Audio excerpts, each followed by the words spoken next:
are a very special child, and I hope that you will love Christmas. God bless you. Love, great-grandmother, Helen. 'Twas the night before Christmas when all through the house not a creature was stirring, not even a mouse. The stockings were hung by the chimney with care, in hopes that St. Nicholas soon would be there.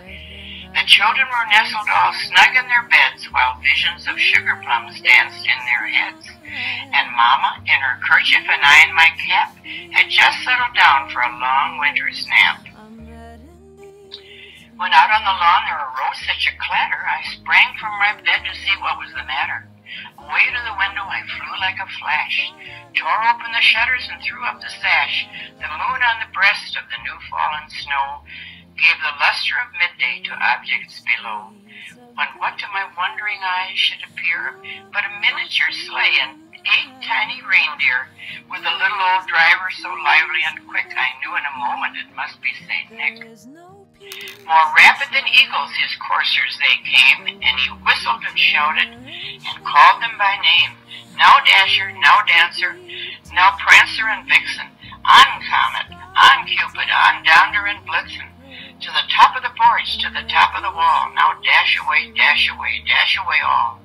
As dry leaves that before the wild hurricane fly, when they meet with an obstacle, mount to the sky. So up to the housetop the coursers they flew, with a sleigh full of toys, and St. Nicholas too.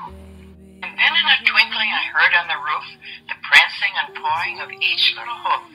As I drew in my head and was turning around, down the chimney St. Nicholas came with a bound.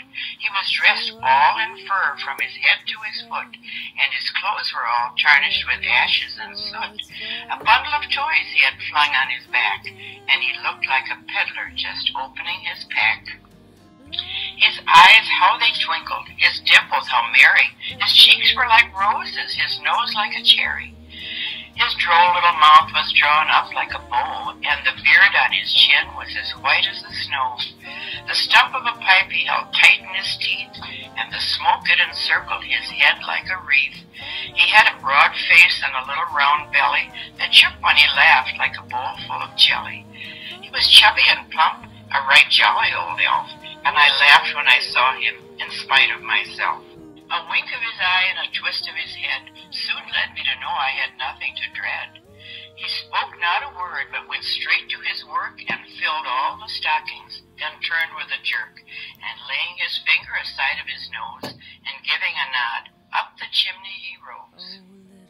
He sprang to his sleigh, to his team gave a whistle, and away they all flew like the down of a thistle. But I heard him exclaim as he drove out of sight, Merry Christmas to all, and to all a good night.